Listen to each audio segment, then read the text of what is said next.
जबकि ऐसी घटनाएं लगातार घट रही हैं। सरकार ने इतना प्रचार कर दिया है इस महाकुंभ का कि अब लोगों को मना भी नहीं कर सकती। सरकार के छवि का मसला है और विपक्ष खुलकर बोल नहीं रहा है क्योंकि उस पर हिंदुओं के आस्था का अपमान करने का आरोप लगेगा।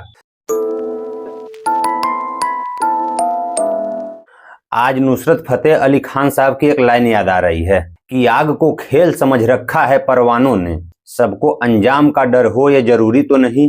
माफी चाहता हूं दोस्तों, आज अभिवादन नहीं करूंगा, समस्या गंभीर है, लेकिन आप वीडियो पूरा देखिएगा। महाकुंभ में लगातार घटनाएं घट रही हैं, परिसर में भी और बाहर भी। महाकुंभ परिसर में कई बार आग लग चुकी है। मौनी अमावस्या को कई जगह भगदड़ हुआ, 1500 से ज्यादा लोगों के हताहत होने की खबर आई। इतनी बड़ी घटना के बाद भी सरकार ने क्या रुख अपनाया, यह किसी से छिपा नहीं है। कचरे की तरह जेसीबी से लाशें उठाई गई। सरकार आंकड़ा छुपाने के लिए किसी भी हद तक उतरने को तैयार थी। हिंदू धर्म में अटूट आस्था रखने वाले लोगों की लाश तक उनके परिजन को नसीब नहीं हुई कि उनके परिजन हिंदू क्रिया विधि के अनुसार उनका अंतिम संस्कार कर सकें। लेकिन इस घटना ने लोगों पर कोई प्रभाव नहीं छोड़ा। अब भी महाकुंभ में लगातार भीड़ बढ़ती जा रही है। प्रयागराज के चारों तरफ हफ्तों से जाम का सिलसिला जारी है। वहां के लोकल लोग त्रस्त हैं, व्यापार अस्त व्यस्त है। प्रयागराज में कुछ चल ही नहीं रहा है सिवाय महाकुंभ के। सारे कामकाज ठप हैं। अगर कुछ चल भी रहा है तो बड़ी कठिनाई से।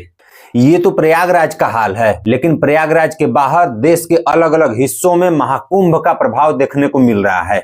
बिहार से लेकर दिल्ली तक रेलवे स्टेशन जाम हैं। ट्रेनों की संख्या सीमित है, लोग अनियंत्रित मात्रा में बढ़ते जा रहे हैं। महाकुंभ जाने के लिए सारे उचित अनुचित तरीके अपनाए जा रहे हैं। ट्रेनों की खिड़कियां तोड़ी जा रही हैं, लोग ट्रेनों में भूसे की तरह भरे जा रहे हैं।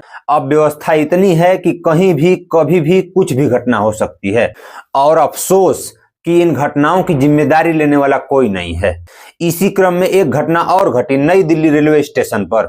अनियंत्रित मात्रा में भीड़ बढ़ी, भगदड़ हुआ, दर्जनों लोगों से ज्यादा लोगों की मारे जाने की खबर है। आखिर क्यों लोग इतना पागल हैं? क्यों अपने जान की बाजी लगा रहे हैं? क्यों अपने जान को जोखिम में डाल रहे हैं? इसके लिए महाकुंभ के प्रचार का सिर्फ एक लाइन जिम्मेदार है, 144 साल वाला महाकुंभ। यही लाइन भारी पड़ रही है। लोग इसी में अपना सौभाग्य ढूंढ रहे हैं। बड़े बड़े वीआईपीज का महाकुंभ में एंट्री, उनका मीडिया कवरअप लोगों को भड़का रहा है। लोग पागलों की तरह महाकुंभ की तरफ खींचे चले जा रहे हैं, बिना ये सोचे कि वहां जाकर उनका क्या हश्र होने वाला है। सरकार के पास प्रशासन सीमित है, ट्रेनों की संख्या सीमित है, रेलवे कर्मचारी सीमित हैं। आखिर इतनी अनियंत्रित मात्रा में भीड़ कैसे कंट्रोल होगी? प्रशासन के लोग, महाकुंभ में कार्यरत कर्मचारी 12-12 घंटे, 16-16 घंटे तक काम कर रहे हैं। रेलवे कर्मचारी 12-12 घंटे तक, 16-16 घंटे तक काम कर रहे हैं। आखिर उनकी भी अपनी क्षमता है, वे भी आदमी हैं। ठीक से सोने को नहीं मिलेगा, ठीक से खाने को नहीं मिलेगा, तो वे लोग कितनी एफिशिएंसी से काम कर पाएंगे? लेकिन फिर भी वे लोग जी तोड़ कोशिश कर रहे हैं। बावजूद उसके ऐसी घटनाएं घट रही हैं क्योंकि भीड़ अनियंत्रित मात्रा में वहां बढ़ रही है। भीड़ बढ़ने का सबसे बड़ा कारण 144 साल वाला महाकुंभ का प्रचार, जबकि सबसे बड़ा धोखा यही है कि यह 144 साल वाला महाकुंभ है। यह एक झूठा प्रचार है, बकवास है। 2001 वाले महाकुंभ को भी 144 साल वाला महाकुंभ कहकर प्रचारित किया गया था और अभी 25 साल भी नहीं बीते कि 144 साल वाला महाकुंभ फिर से आ गया।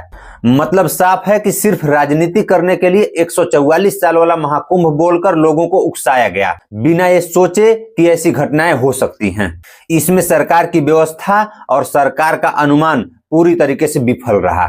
और अब जबकि ऐसी घटनाएं लगातार घट रही हैं, सरकार ने इतना प्रचार कर दिया है इस महाकुंभ का कि अब लोगों को मना भी नहीं कर सकती। सरकार के छवि का मसला है, सरकार के वोट बैंक का मसला है और विपक्ष खुलकर बोल नहीं रहा है क्योंकि उस पर हिंदुओं के आस्था का अपमान करने का आरोप लगेगा।